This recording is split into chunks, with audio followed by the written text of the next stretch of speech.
आजच डाउनलोड करा आणि तुमच्या आवडत्या मालिकांचा आनंद लुटा. आई काहीतरी बोल ना प्लीज. झाली आहे माझ्याकडनं चूक, मला मान्य आहे. मला तू फक्त एक संधी दे. मी सिद्ध करीन की मी एक चांगला मुलगा आहे, एक चांगला नवरा आहे, एक चांगला व्यावसायिक आहे. मला फक्त एक संधी पाहिजे तुझ्याकडनं, बाकी काही नको आहे.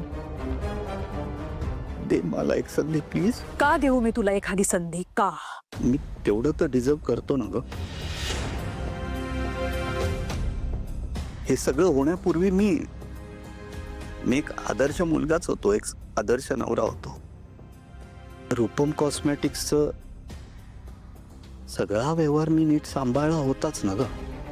ते मी नाकारत नाहीच आहे. तरी सुद्धा तू मला घराबाहेर काढलंस.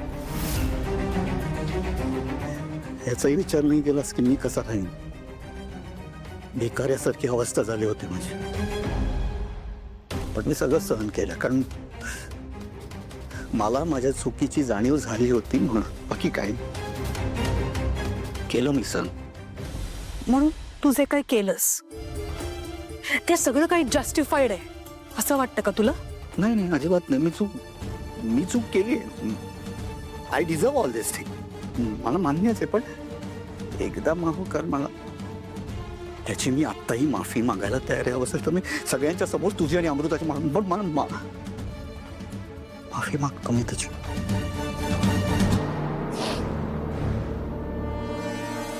राजकुमार,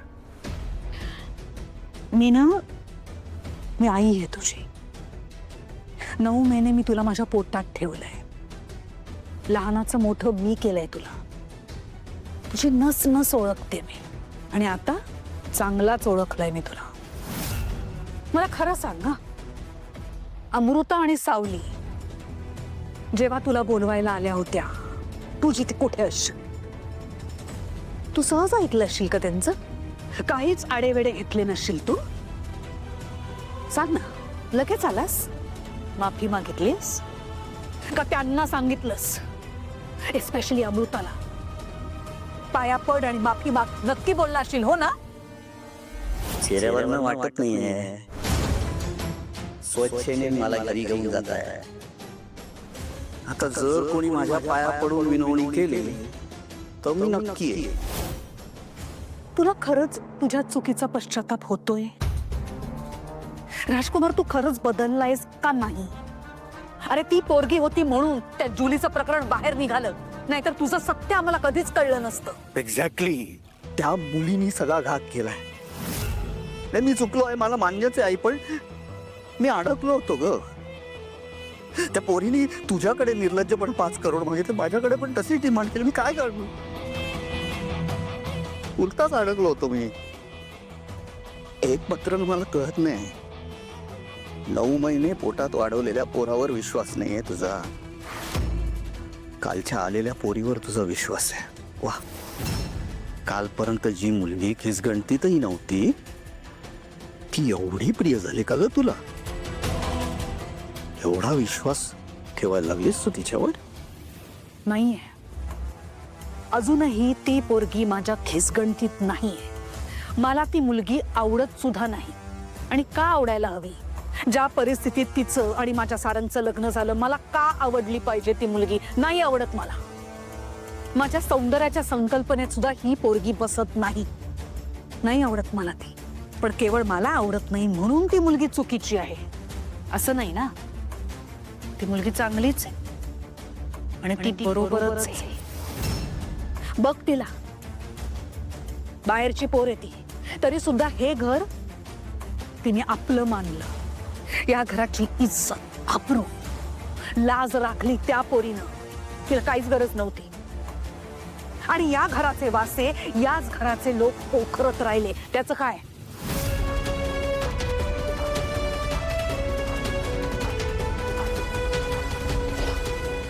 आई, मी काय करू? तू सांग, मी काय करू?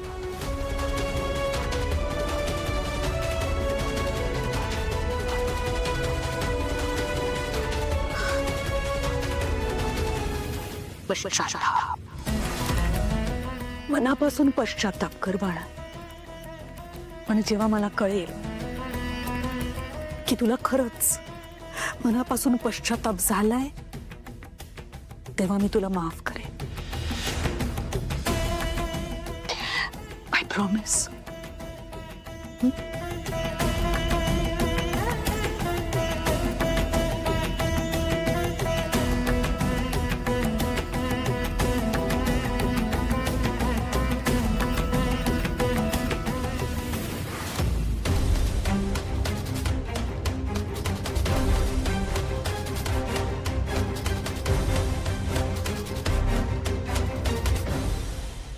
पण जेव्हा मला कळेल की तुला खरंच मनापासून पश्चाताप झालाय तेव्हा मी तुला माफ करेन.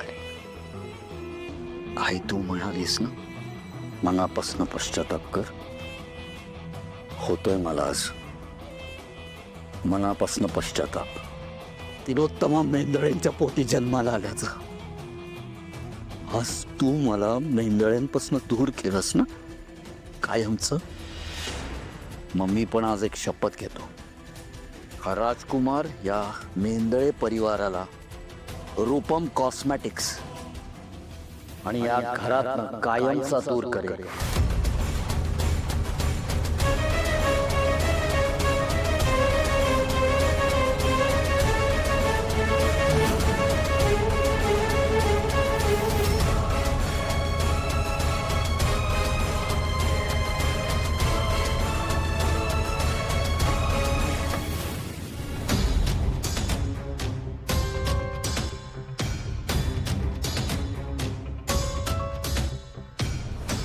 राजकुमार सरांच्या मनात नेमकं काय सुरू आहे?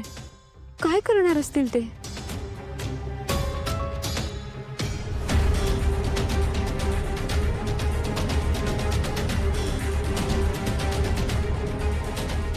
सोम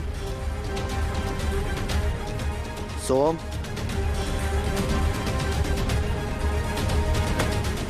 सोहम भाऊजींच्या खोलीत का गेलेत ते?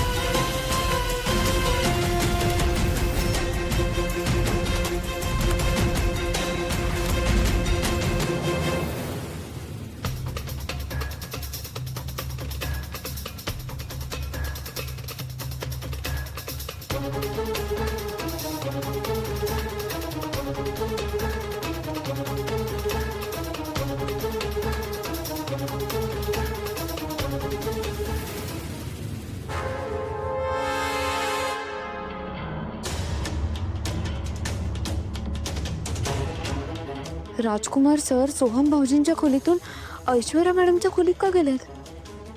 आणि सोहम भाऊजींच्या खोलीत तो कागद कसला होता? हे सगळं नेमकं काय चाललंय मला बघावंच लागेल.